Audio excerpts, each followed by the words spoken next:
Hey guys, this is E with Scrapbooking with Me, and I'm putting a few things up out of my way, so sorry about that. I should have done that before I started the video. Sometimes I get over anxious and I just click on the video. Thank you guys so much for all of your comments and everything. Yesterday, after I put up the video of the house and the shop and all that, I appreciate all of your concerns and your comments and your well wishes, everything. Really appreciate it. So let me say thank you to a few people. These are people who are helping our channel through Buy Me a Coffee. If you want to know what that is, you can click on the little link below that says support our channel, and it'll just tell you what it's all about. CM York 43, Veronica, Harold and Carol, Timrod Lady, CIEMQUE, Loretta, I Am Lying, Mary Elizabeth, Mary PIPUR, NM Bossy Honey, My Lady, Kelly, and MEZ 104. Thank you guys so much for your support. We really appreciate it. It helps us out more than you'll ever know. Alright, I have had lots and lots of questions this week and some last week, and all along I get questions like this about can you please show us how you start a journal. So that's what we're going to do today. Now, this was a little pouch that was sent to me, and I believe Cindy, you sent this to me. If not, comment below and let me know who sent it to me. Cynthia or Cindy, I'm not sure, but let me know. I think that's who sent it to me, but you know, I've slept since then, so I'm not sure. I love this pouch, and it's got little magnets in there. So I just put things that I want to start a new project on in here. I put the like things together, and then that way I've got it all corralled in one little spot when I'm ready to use. These were some napkins that came to me in some Happy Mail. Oh, and speaking of Happy Mail, let me mention this right here. I did a video the day that the tree fell. I did a video showing all the Happy Mail that I had gotten in the last like 3 weeks. Well, in all of my bluster and luster and fluster and everything, I accidentally deleted that video. Well, not before I had everything distributed out, because once I do a video on all my Happy Mail, I put everything together that goes together, and then I put it up in my little filing situations. So I have already filed things away. So I can't like show it again. I can't do the video again because I don't know who sent what. I can't remember. I'm not real sure. So as I use the products, I will just try to say this was in Happy Mail, and you'll know who you were. I'll try to pull the cards back out and get the names on the next video. I'll try to do that and at least tell you the names. But these came in Happy Mail, and they're roses. So this is going to be our rose journal. And I have, you know, I did some of these things the other day on the video with you guys, and I showed you this collection. This is the collection that I'm going to be using, and this collection I believe is from Kara Brandon, and I'll put her link below. I've used her collection, and then I've also used some of Lynn Art Designs, I do believe. I think I've got some of hers. Yeah, I think these are Lynn Art Designs, I believe. And I'll put her link below as well. And then I've got, this is some of the coffee dyed paper that I get from Triple V Vintage. I'll put their link below. That's Kara Brandon. I believe this is Lynn Art. It could be Kara, but I believe. And then I just printed on the back of all of them. This came out of a little book that I had, and I'll put that in there. More Triple V. Let's see if I can find something that was... This came out of a book that one of you guys sent me. It's vellum, and it's got roses on it, so I thought that would go well in here. And then this is a dyed paper that I think I purchased online from Etsy, and I will try to look up who I purchased that from and link them below. It's I think it's avocado dyed. Not 100%. It could be tea dyed. And then this is an Edith Holden page that I have folded and put in there. And let's see, just trying to see if I have anything different. I think that's about it. Yeah, I think that's the collections. So I kind of put that many pages in, and this is probably about 22 pages. I just make it to the point to where it feels good in my hand, but I'm thinking it's about 22 different sheets. You can put more if you want to, but I figure by the time I fill this up with pockets and ephemera and tags and all of that, this is going to be nice and full. Now, I do make sure that I print on the back of all of my digitals. I just choose a light colored paper to print on the back, or you could print coffee dyed on the back. As you can see, I printed different ones. It doesn't really matter, but just print something on the back and then you don't have so many pages to fill up. So that, like I said, is I think 22 sheets. And I always try to include some kind of book pages, whether it be the Edith Holden pages or just regular book pages. I do include coffee dyed paper. Ever so often I'll slip one in. That just kind of breaks up the roses. It kind of breaks things up.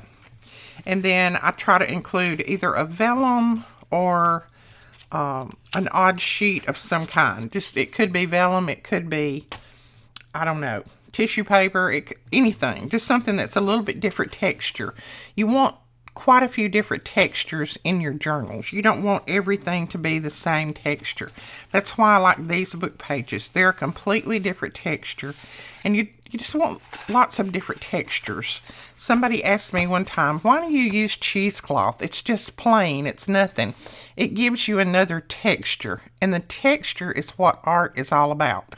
If anybody has ever been to an art studio and seen any of Picasso or Van Gogh or anything like that, they had lots of texture in their paintings. They had lots of different textures. Some of them even included human hair. Some artists included little bugs, little animals, which I'm not a fan of, but there's different things that different artists was known for to slip under their paintings to give that different texture. So that's why we use cheesecloth. It gives just another texture and another dimension to the art. And I'm not saying I'm an artist, but any kind of project that you do that you create, that's art. Okay? All right. Then, when I get this done, what I do is I go ahead and choose my material for the cover, if I'm going to use material. If not, then I choose my paper. But I usually use material. Now, I'm thinking that this is going to be my material. This is going to be the outside cover. This is going to be kind of a plain one, but it's the only one that had the flowers that went with this. So I'll be decorating up and putting some different flowers and laces and things on here. I go ahead and choose my outside paper, or outside material, I should say. And then I choose my inside material. And for the inside material, I'm going to use this. And this, let's see, I purchased this from somebody. Can't remember who, but it's past present for Daisy Kingdom. It's I don't know what you call that. Somebody on there knows. I'm not a material person. I don't really know what the different textures of material are, but I thought that would look okay on the inside because it's the blue stripes. Okay, so I do that. Now, let me show you. Let me move this over here out of my way for a minute.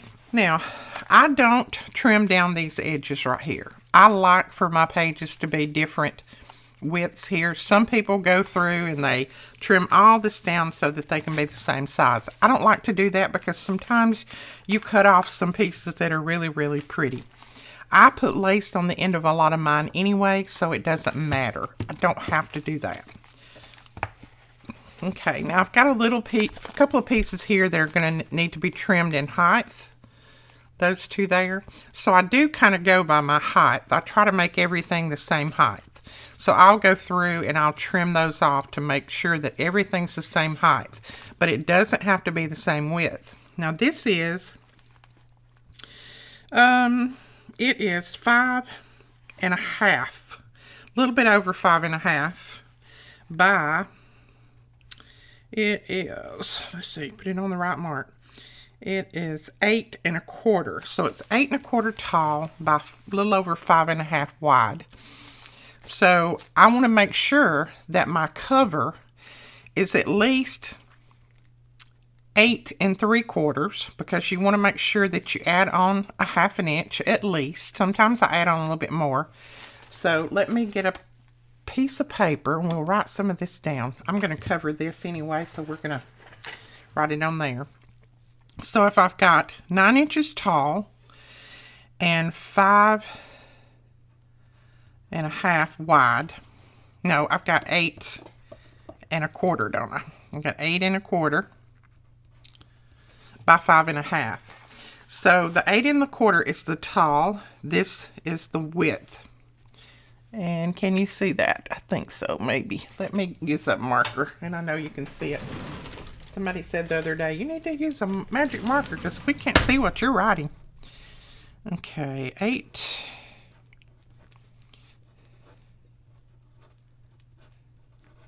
Okay, there you go. You can see that.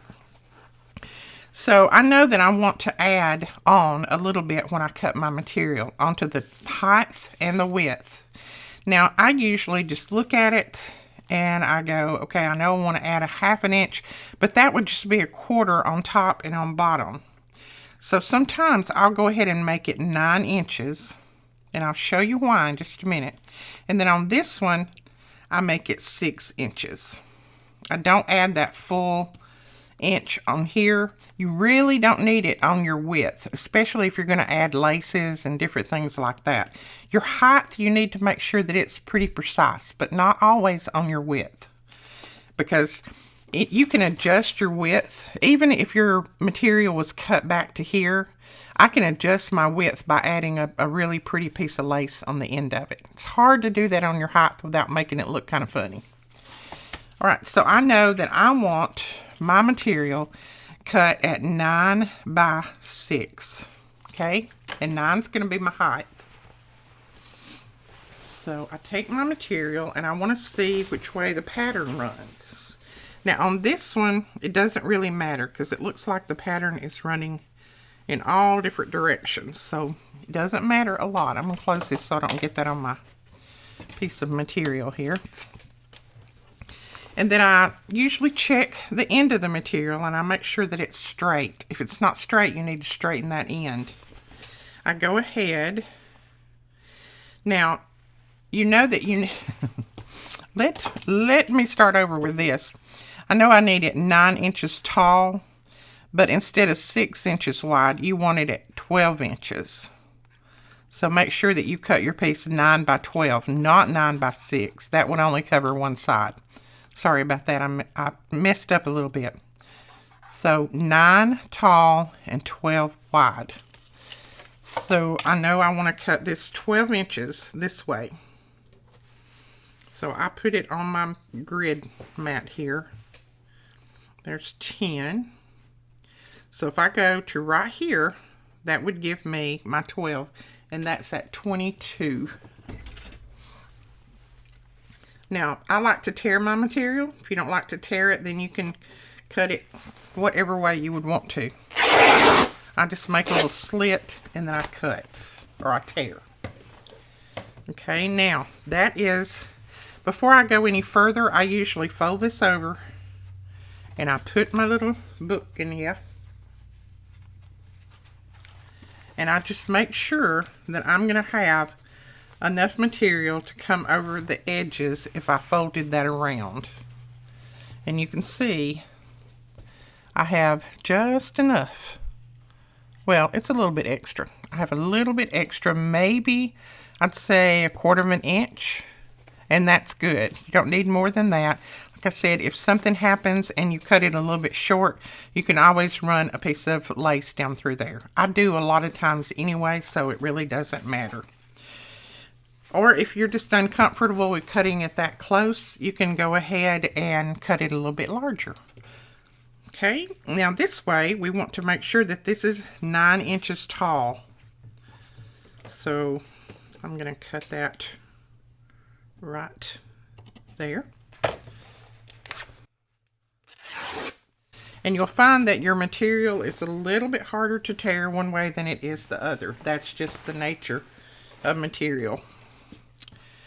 Now, I don't mind all the fraying around mine. I like that. But if you don't like the fraying, you can always put a little bit of fray check on it. Or you can put some glue on the edges of it. Whatever you would want to do. I just leave mine. I kind of like it. And you can always trim it later. Right.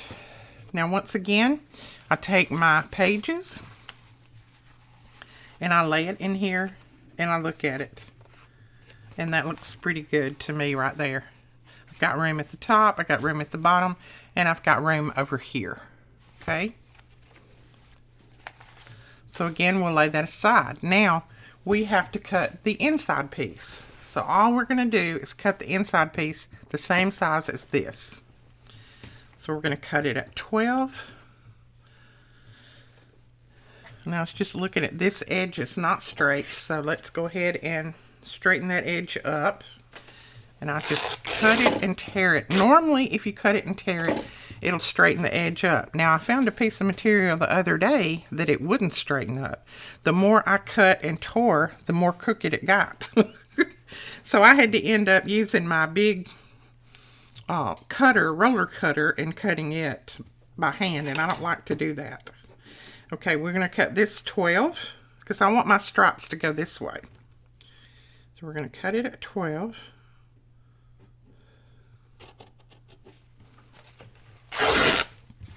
Okay. All right. Now, this end has the selvage on it.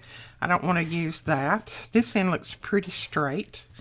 So we're going to go ahead and use this end right here. And I'm just kind of lining it up. It's not ironed out or anything, but I'm kind of lining it up to see what I've got there. That looks pretty good. So we'll cut this one at 9.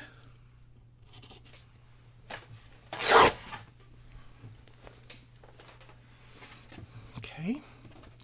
Now, if you only have one little piece of material and you want to make sure that everything matches before you do your cutting and all that, you could use some type of little marker that would erase, or a little pencil, and do your marking on there. Usually I have more than one piece of material, so I don't fool with that, but you can do that. I have done it before when I only had one little piece that I needed to use. Alright, now you can see that my inside piece is just a tiny bit smaller than the outside piece. That's fine. It doesn't have to be exact. It's just where it frayed a little bit. So that's good. And then this side is folded in a little bit. I won't iron that. I'll just, when I start stitching it down, I'll just fold that back out. But that is good to me right there. I like that. Okay. Now we're going to take that piece up.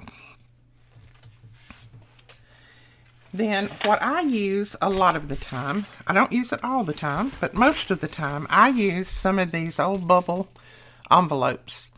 They make good insides to your journals. They feel good, and they give it that little bit of extra strength. If you don't have this, you can use just cardstock for the inside. You can use a paper bag. I've seen people use the cardboard envelopes. Let me grab one and I'll show you. This type envelope, you could use that, open it up. I'd wipe it down a little bit and use that. I mean, you could use that if you wanted to. Lots of different things that you can use just to give it a little bit of extra strength. Now, I don't want mine stiff, so I'm not going to use chipboard on it. I want it flexible, but I want it to have a little bit of strength. So I like to use these. Every time I get Happy Mail in these, or we get mail in some of these, I save them. I put them back and save them. Now, I've already used the other side of this one. This one actually came from Hello Susan. Hello Susan. Let me find my big scissors. This part right here I cut off. Susan always sends me her digitals in this beautiful pink. So I definitely have to save it and use it. Now, I will tell you, sometimes these will show through your material if they're bright like this. Now, if you don't want that, then just make sure that you use something, a white one or some other color. I don't mind the pink one showing through this because there's going to be lots of pink inside our journal, so not a problem. All right, I'm going to try to get this off, and then I'll be right back. I'm not going to make you watch me struggle with this. This is the worst part that there is to get off. Sometimes it peels off very easy. Sometimes it doesn't, depending on how long it's been sitting. But I like to get it at least down to, you know, flat. Okay, so I just went ahead and cut that off. That's going to be fine. I just try to get it as flat as I possibly can, so that we don't have anything sticking up that's going to hinder our cover. And it's okay if it has a little sticky on it. That'll just help that much more. Now for this piece, you want to cut it about 1/8 of an inch shy of the width and the height of your cover.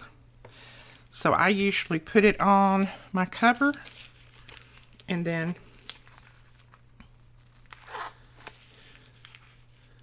let's see, let's mark it a little bit more, about right there. That looks good. And then I just cut as straight as I can. If it goes crooked, it's not going to matter. This is on the inside, so I don't worry too much about it. That's about right. And then we're just going to mark it this way. So let's do about right there. Again, I just guess at it.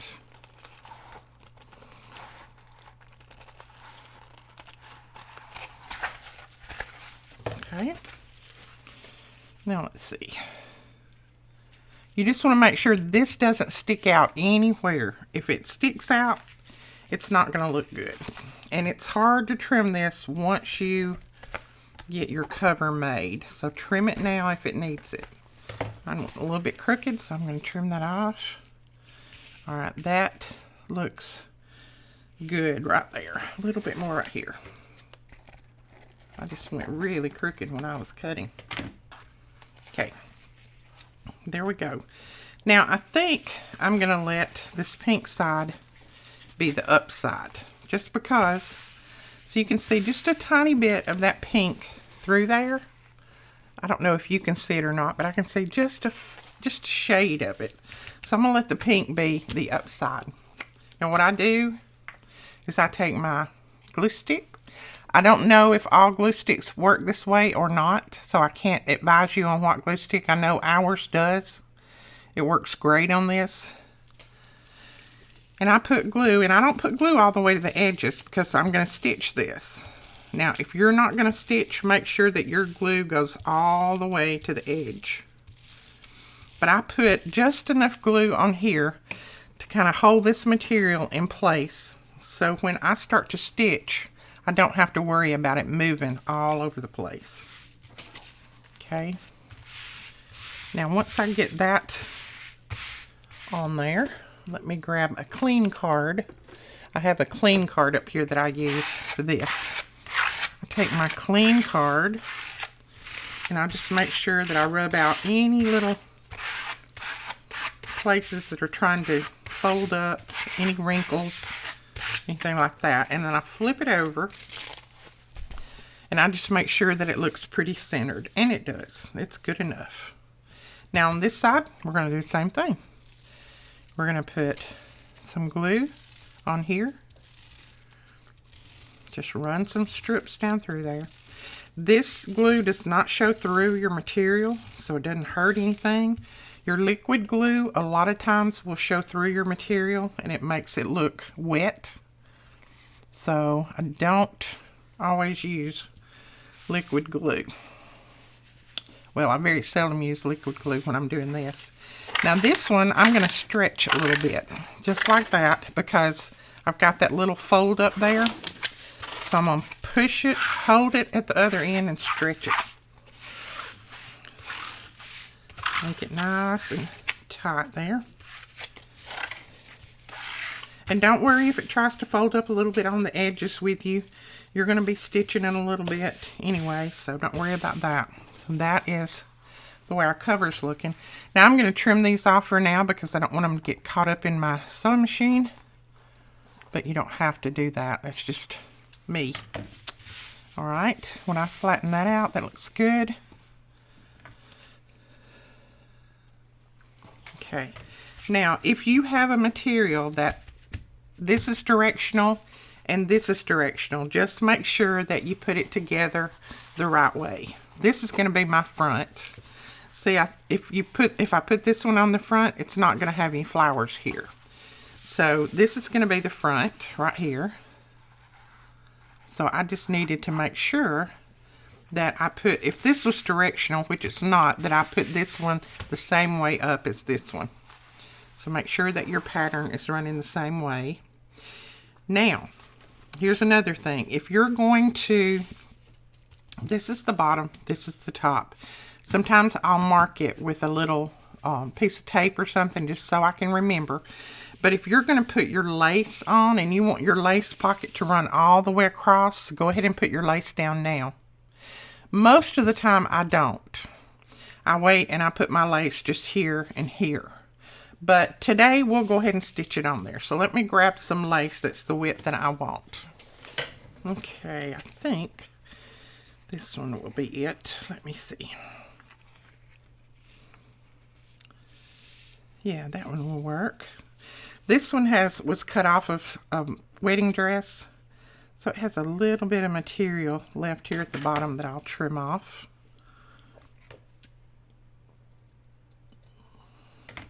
And I'm going to put that, what I call the selvage end, I'm going to put it at the bottom. Maybe, let's see, I might put it at the top. I think I will put it at the top. That way, we'll have that little bit of extra strength up there at the top. I just want to make sure all of that material is trimmed off of there. Where they cut this off of the wedding dress. Okay, that looks good. So then I just measure to see how long I might need this.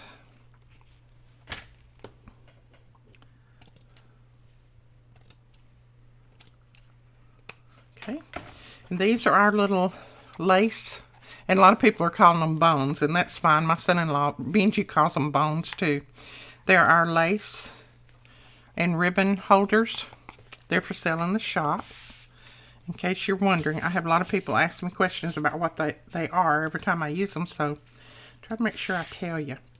Now on this, most of the time I just pin it, because I don't want to put this glue on here. It would close up part of your pocket. So a lot of times I will just go around and pin this on. So let me grab some pins. And I like to use these big floral pins because they're so much easier for me to get a hold of. And then I'll just put one in there. Just stick it in. Leave it hanging out so I can see it. And I kind of do this most of the way around, and I just make sure that everything's laying down. And here again, you don't have to pin this. You can just run a little bit of glue down through there if you want. Fabri-Tac would work. I just rather do this and not put any glue down there. And just make sure that all of my lace is pretty even. And all I'm doing is pinning it to this very top layer of material. I'm not pinning it to the whole thing. Not running any pins through the front. And I know this seems like, oh, it's a lot of work. It's really not. I'm going slower because I'm actually showing you exactly how I do it. But this really doesn't take a lot of time at all. When you're just putting them together one after the other, this goes together really fast. Okay, so there is that all pinned up. Now, again, I think I said, I think I said this is going to be the front. So what I want to do is I want to start stitching back at the back. You can either start up here or start down here. I will probably start here and start my stitching on the back. I like to start on the back just in case my sewing machine messes up a little bit. Then my stitching is on the back when I try to correct it. And you want anything that's stitched up here to look pretty good, right? So start at the back somewhere, here or here, and do your stitching all the way around. Now I'm going to do a little zigzag stitch. And again, if you do not have a sewing machine, don't worry about it. You can put these together anyway. You could even hand stitch these if you wanted to, or you can just glue them down. Either way, run you a little bit of glue around through there, Fabri-Tac. Now I will tell you that sometimes your Fabri-Tac on these thinner materials, it will show through. So PVA glue is a good thing to use, something that's not going to show through. And if you're afraid, if you have some fabric and you're afraid you don't know if it's going to show through or not, take a little scrap piece of the fabric, put the different glues on there and glue it together and let it sit a while and see what it's going to look like. So I always do a little bit of trial. All right, let me go stitch this and I'll be right back. Okay, as usual, when I'm trying to show somebody something on my sewing machine, it decides to roll over and die on me. So there's a burr, I think, on my bobbin, so I need to sand that off, and I don't have time right this minute, so I'm just going to pretend that everything was stitched around. The back is stitched around, and then I will stitch the rest of it around that. But as you can see, it's skipped right there, so my needle is okay. I think it's a burr on the bobbin part, so we'll fix that in a little while. But I wanted to show you that's how it would look. There's the pocket all stitched in, the lace pocket, and then when you put your signature in here, this will be stitched down too. So then this would go right in there, like that. Just like that. So there is your material cover right there, or your fabric cover. And so you can see that some of these are a little bit longer. Some of them I still have to trim. The ones that are the like this, those right there, I need to trim some of those, but that is fine. And if you want to know, where your center is in here, all you need to do is just fold it, press that a little bit, and then you'll see your center right there, where you can lay this in there, and you've got your cover like you want it. But that's how to do a fabric cover. Now, like I said, I will continue to stitch on that when I have time to fix my sewing machine. And no, somebody said the other day, I said my sewing machine was messed up. Somebody said, well, it's because you stitch all that stuff on your sewing machine. No, I have been stitching these. I've been stitching chipboard and material and cardstock and everything else on my sewing machine for many, many, many years, and it has just now started giving me a little bit of trouble, and it probably just needs a lot of maintenance done on it. My sewing machine is like 35 years old, so every now and then you have to do a little bit of maintenance on them, so it probably just needs a little bit of maintenance, and I'm really bad about not giving it maintenance when it needs it. But that is how you do your cover for your fabric cover anyway, for your signature. I hope this helped somebody. Now, if you want to do a double signature, then what you would need to do is make sure that this is larger. Your height can be the same, but you just make sure instead of cutting this 12, you might need to cut it at 14 or whatever. What I do is lay both of my signatures in there, fold my material around, and then I see how much larger I need to cut it. So that is it right there. If this, like I said, if this gets too short for some reason or other, I'll just put some lace down through there. It's not a problem to fix. So I hope that helped you. I hope that answers a lot of questions. I've had tons and tons of them that have asked me, could I please do a start to finish how to cover for a journal? I know I have done one, I think last year. But if you ever want to know about any of my journals, just go to the playlist that says journal, and you should see all different types of things that I have done with journals. All right, guys, we'll talk to you later. Thank you so much for watching. Don't forget to give us a thumbs up and hit that subscribe button. We do have a giveaway coming this Friday, so make sure that you subscribe, because if you're not a subscriber, then you can't win. We'll talk to you guys later. Bye-bye.